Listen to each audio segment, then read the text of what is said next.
Naam, karibu katika jioni ya dabi ya Kariakoo msimu huu. Machi moja. Mimi ni Ivan Jofa kutoka Mbeya. Nitakayekuletea simulizi tamu ya dakika 45 za kipindi cha kwanza. Mara ya mwisho Simba wana kumbukumbu mbaya hapa. Walipoteza goli 2-0. Leo itakuwaje? Ungana nami mwanzo mpaka mwisho. Nitakayekuletea simulizi tamu ya dakika 45 za kipindi cha kwanza.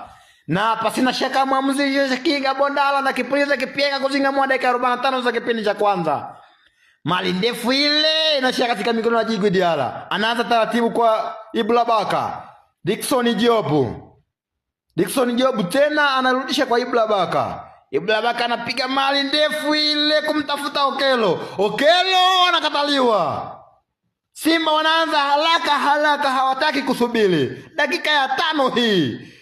Kibabage Amsetuoula anamwekea Libasegeye aliyezoea kuwa kwa upanga hata kufa kwa upanga.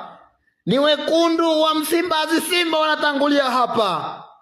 William Stadium Benjamin Mkapa ndo uwanja wao huu.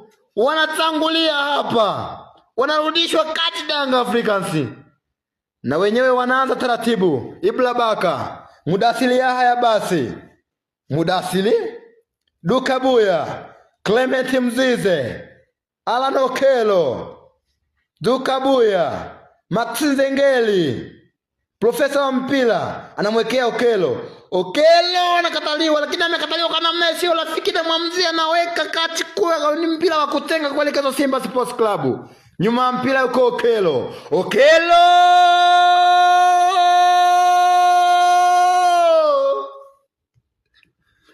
Wanarudishwa kati wa level scoreboard 1-1.